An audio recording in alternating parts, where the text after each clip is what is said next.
This is Adam King from Aliens Don't Ring Doorbells, and you're listening to Madness to Creation. Go ahead, say it. And welcome to another episode of the Madness to Creation podcast where you freaking matter. This is Maddie, how are you? On this episode, we have the two members of the awesome German modern metal band Venues.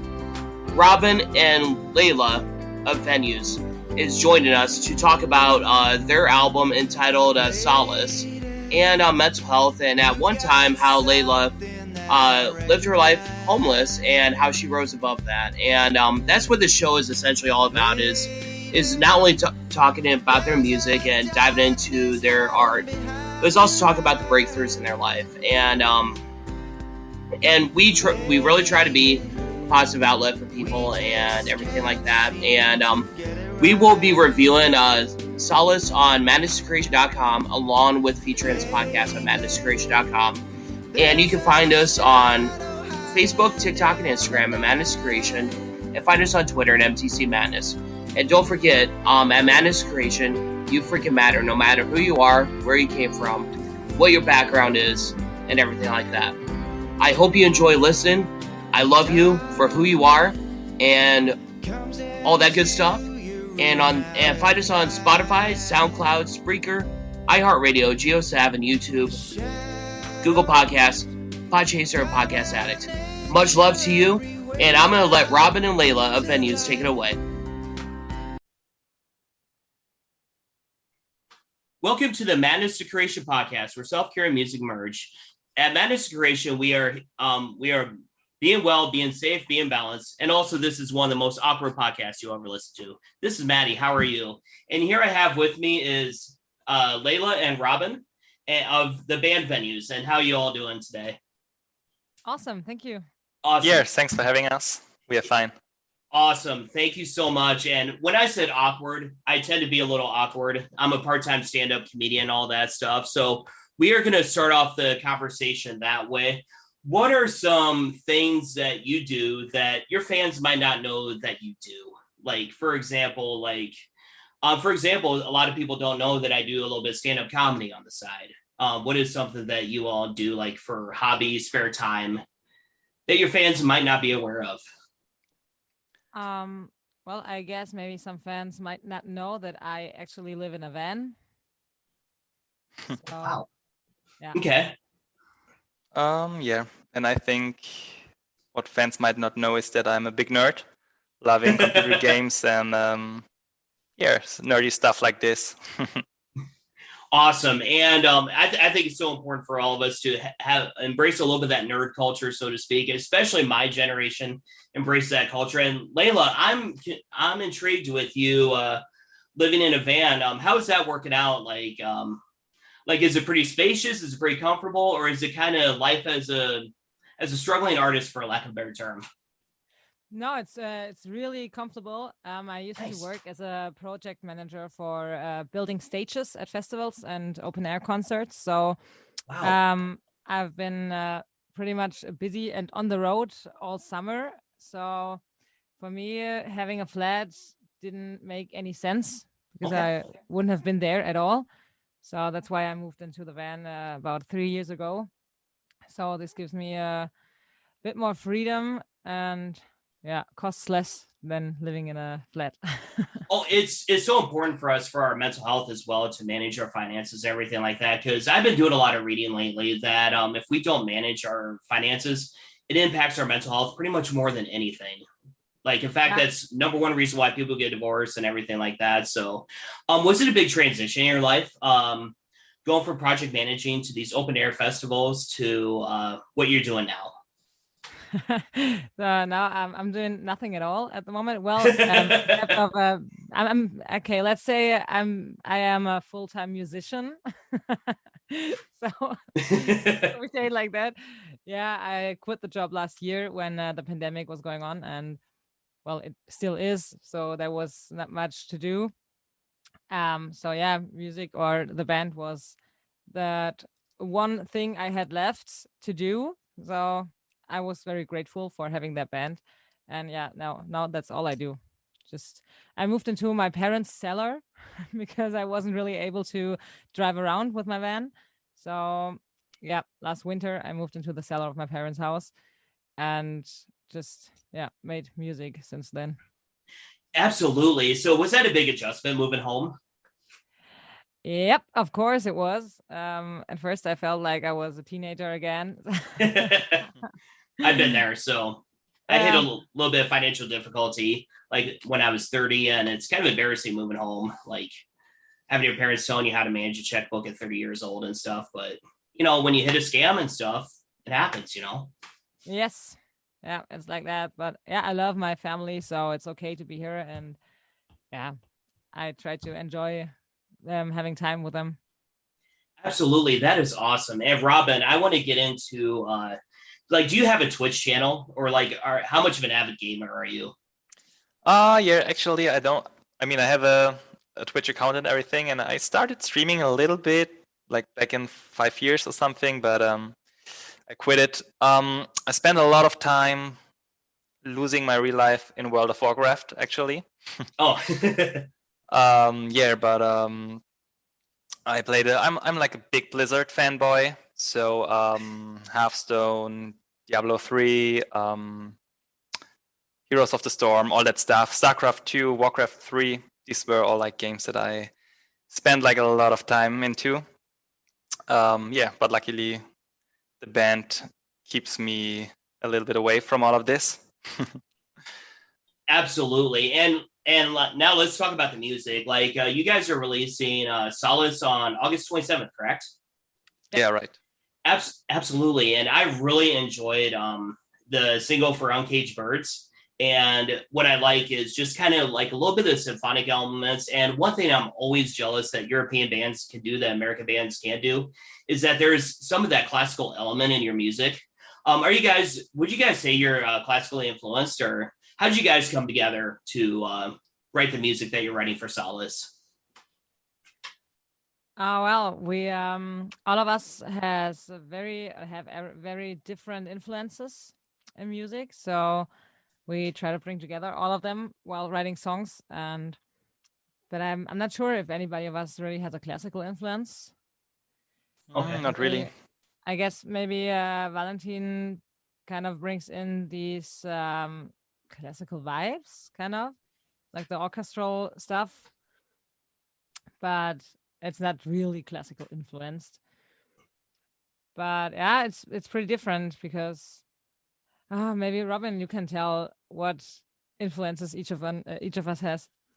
Yeah, actually, we are like a colorful mix of different persons in the band because everyone likes different stuff. I mean, our main songwriter Konstantin, he's listening to a lot of the 80s classical rock stuff, and he's a big Iron Maiden fan. Oh, you mean Konstantin? You said Konstantin, Valentin. Oh no, I mean Konstantin. Yeah, sorry. And Valentin, our other guitarist, he's like more chanty, progressive guy, so he brings a little bit more of the technical stuff. Our drummer is a big fan of bands like Seven Dust, Breaking Benjamin, so like more classical rock, or I would say mainstream rock bands, something like this.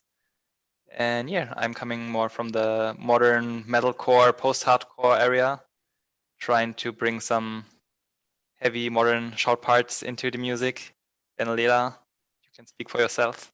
Yeah, I'm not really sure. I listen to pretty much everything from blues rock to modern metalcore stuff. Yeah, but I used to love Aerosmith and Janis Joplin, so the old things. Yeah. That is so cool. And kind of one thing I get really confused about in the rock and metal journalism world is all these subgenres of metal. To me, I just say it's either rock or it's metal. I don't. So like when people say like metalcore, post-hardcore and stuff like that, how would you define that? Do you guys get annoyed with all the different subgenres of metal, or? I don't get it. I honestly don't either. It's like, what is a metalcore band and what is a post-hardcore band? Yeah, I mean, especially nowadays, it's pretty hard to really define what a band is. And I mean, we have the problem with our music because we got asked a lot, what kind of genre we are, and we always struggle to answer this question because we are like something in between of all this modern metal, metalcore, post-hardcore, rock stuff, whatever. So we hate this question, but there are a few things in the world where you have to try to answer it. So yeah. Okay, so I'm not the only one in the world that kind of gets a little bit baffled, a little bit confused in all the labels in the genres. No, absolutely not. Awesome. So you guys brought up the pandemic a little bit ago. Like in America, as you could probably see, like pretty much everything's back to normal. I mean, there's touring, there's festivals and everything like that, although cases are going up again. What did you, from a mental health standpoint, what did you all learn about yourself the most through like being locked down in quarantine? And how is Germany? Is Germany still going through the pandemic and all that? Well, Germany is still going through the pandemic, but there's not such a thing as a hard lockdown. We already start having festivals again and concerts, but you have to keep distance. So there are not as many people allowed to be in the crowd as they were before the pandemic. And you still have to wear masks when you go grocery shopping and stuff. But it seems like we're in a good way, I'd say. Yeah. And from the mental health aspect, what I learned about myself and about my life in the last year was that it's so important to have something to do. And for me, it was the band. So it was pretty, very important for me and helped me a lot to bring all my emotions and all my anger into the music and to have the boys who I could connect with, even if it was only over Skype. But at least they were there and we had something to work on. So yeah, I guess the band gave all of us a big solace in that year. That's awesome. How about for you, Robin? What did you learn about yourself? Good question. I have to admit that I really liked the first few months because of just the whole world slowing down a little bit. And to be honest, I had a lot to do. Like I was pretty busy in my job, and I mean when I'm working in the music industry for a music label, and while a lot of different partners like the booking agencies or Lela's job and stuff like this had to shut down, we had to work like hell. Like there was so much stuff and every band wanted to release singles, and it was a crazy time for us and we had a lot to do. So I was like swamped with work, but in my spare time I was actually glad about the situation outside, because there were, over here in Germany, we had a few months where there were like nearly no cars on the streets, and people were inside, and it was a little bit magical. I mean, of course, it was horrible, and after a few months, I got really sick and tired of this situation. But I liked the beginning of everything. But after the months passed by, I really started to miss live shows, especially for my own band and also as a fan, just to visit bands I like and see them playing live, and also to hit the stage on my own with my band. Because I think for me, this is one of the most important things why I started this band, or why I'm a part of it, to play live shows. It's the real fun for me in being in a band. Yeah, so yeah, absolutely. And like kind of one thing that I really appreciate about like the band and the fans is like when fans come up to the band and say, you know what, this song has resonated with me, or this song has helped me get through this. What we usually talk about in the podcast is those moments. What can you all think of a specific moment, like whether it's a direct message on Instagram or whether it's a fan coming up to you after a show and say, you know what, that song saved my life, and what was that experience like? We had a message like that a few weeks ago from a fan who wrote that that literally a song saved his life and that he's so thankful and grateful for our music. And that made me realize that what we do is really important to others. Just like it was when I was struggling and listening to music. So I realized again how important music is for our mental health and for our emotions, and to let emotions out when they need to get out. So yeah, I was pretty. I wouldn't say proud. Maybe proud is the wrong word for that, but I was grateful for our music to help others.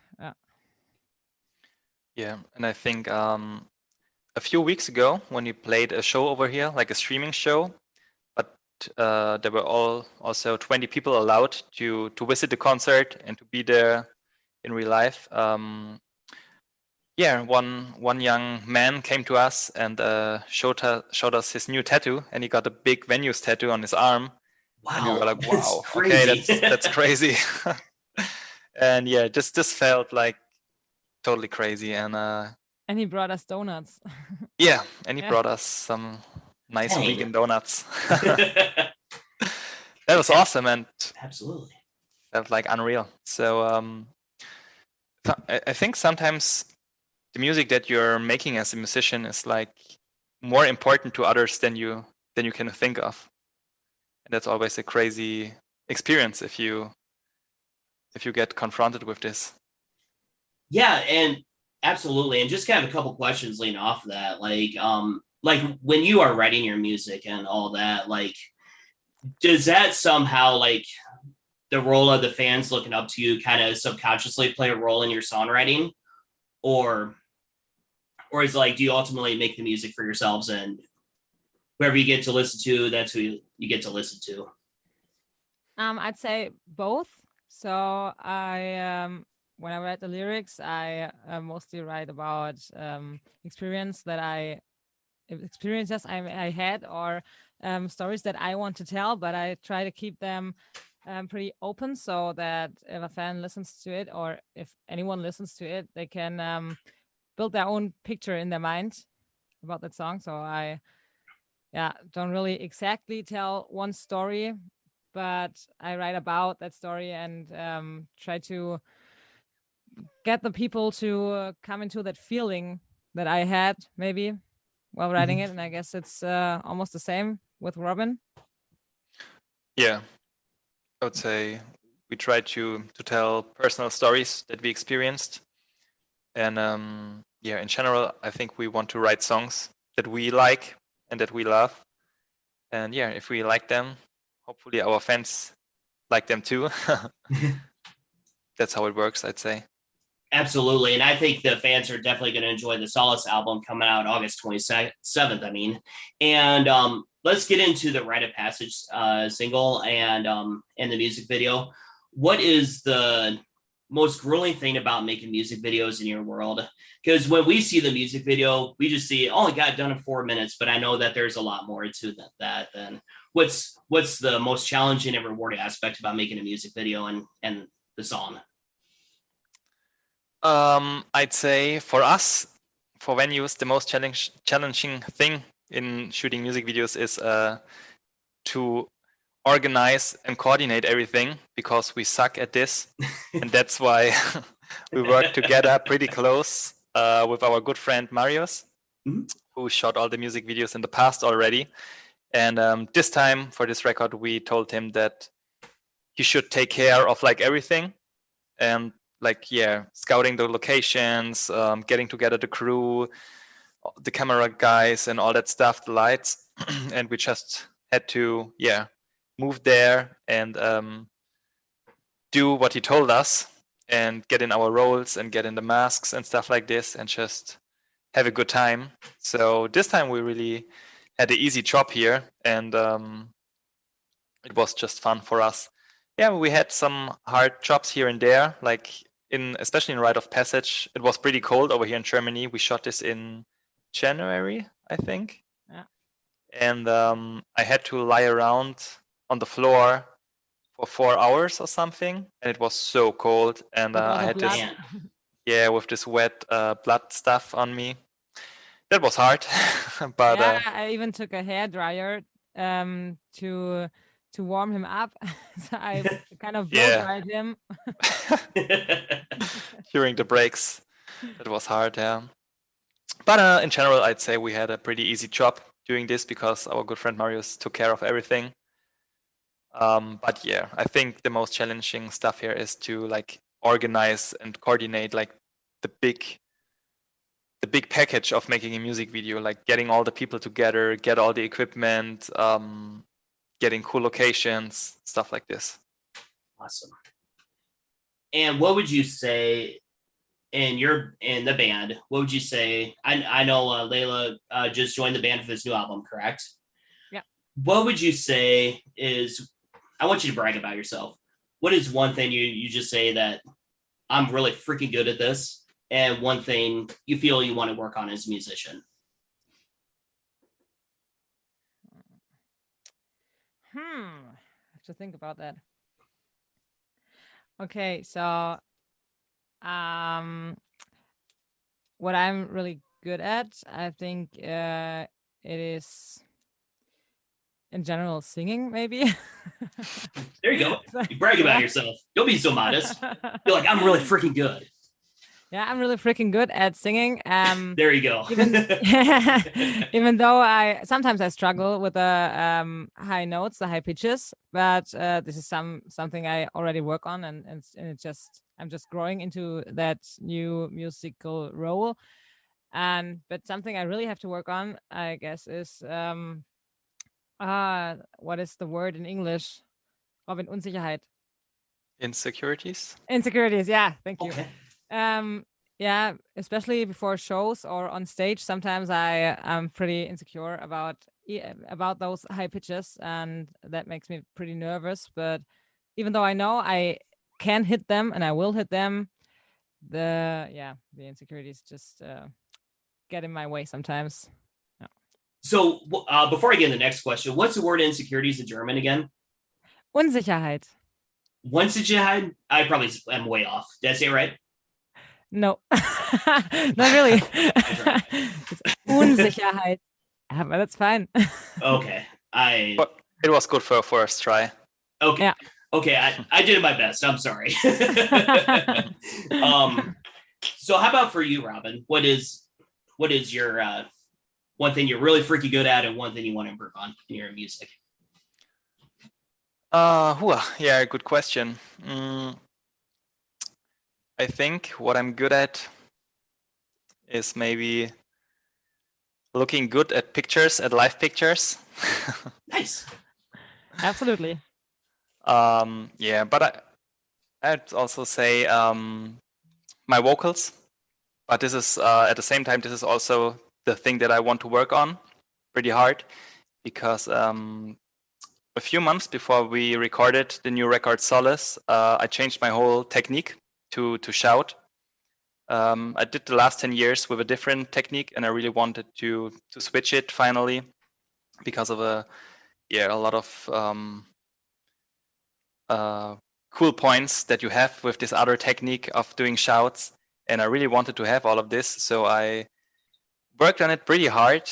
And a few months before we hit the studio, I had this moment where I learned it, and I was like, wow, okay, I finally did it.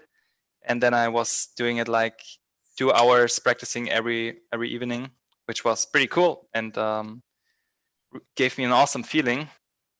But I'm still working on it a lot, and it gets better and better. And this is a pretty cool feeling that I didn't have in I don't know, maybe when you are a kid and you start learning stuff with your body, like cycling a bike or something, and it feels like this, like a big achievement that you can do something with your body that you couldn't do before. So it's an awesome feeling, and it gives me a lot of motivation to keep practicing. That is so awesome. And one thing I really appreciate about vocals, I used to sing in choir. But if I sung today, you wouldn't know I sang in choir. I basically have lost my voice. I'm gonna be 40 this year, and kind of vocal cords tend to go a little bit. What are some things that you all do to maintain your voice, to get your voice stronger? Or like for the day of a show, how do you prepare your voice? I guess that the most part is practice. So yeah, almost every day. Like, is there like a vocal coach you go to, or? Robin does that. He's Yeah. going to a vocal coach. I don't really, but yeah, I lost my voice, I guess, 3 or 4 weeks ago. Well, I didn't really lose it, but I found it really hard to sing, and it didn't sound pretty good. So now I'm doing like how can I say it, vocal therapy at some kind of a doctor. So I go there weekly and just try to get to know my voice better and understand what's happening in there while singing. So I guess this helps a lot. And yeah, right before a show, I I know what I should do, but but actually I don't really do it. But because that's funny, because I have the feel I think if I do too much and if I care too much about vocal warm-ups and stuff, then my insecurities grow because I give those vocal problems too much space in my head. And so at this moment, I feel like if I don't do anything and just stay relaxed, it works best for me. But maybe this can change in a few weeks, so I don't know.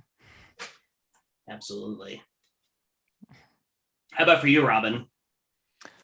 Yeah, I'd say the same. Like practicing a lot and try to improve yourself every week. And on a show day, I really focus on doing some solid warm-ups and getting enough sleep the night before and just being in a good physical constitution. Yeah, that's what my goals, to try to do a good show. Awesome. And what is the one song that you all are looking forward to performing live off this record? Actually, I'm looking forward to perform Wider Galley, which is actually also the single that will be released this Friday. Nice. So I mean, Take I us don't know into what that song. Okay, yeah. So yeah, and this Friday we will play on a festival in Germany. So it will be a worldwide premiere when we play the song here there first. Awesome, and take us into that song, and also like, what can fans mostly expect from a venue show? Yeah, Lela, do you want to? Yeah, what can people expect from a venues show? Much fun, I'd say. So we have a lot of fun on stage, and we of course we try to get the fans into having the same fun as we do. And just we don't really have a show concept or something. We're just celebrating being on stage and being alive and playing our songs. So having a big party. And that's the best feeling in post-COVID world. I don't know if COVID's still going on. I'm so confused by it right now. So that's, I'll tell you what, I know that fans are looking forward to shows more than ever now. Yeah, it's awesome. I love how they are hungry to go on shows and just move and enjoy the music. That's pretty cool, especially over here in Germany, where people sometimes get a little bit like, okay, I will check out the show, but I don't move a lot. I won't dance. Yeah. Is that how the German audience is? Is they just kind of stand there with their arms folded, or? Not in general. It differs where in Germany, but there are a few cities. They are pretty known for this. Yeah, especially in the southeast of Germany, I'd say. Okay. Yeah. Yeah, where I'm from in Iowa, it's like once you've won us over, we go crazy for you.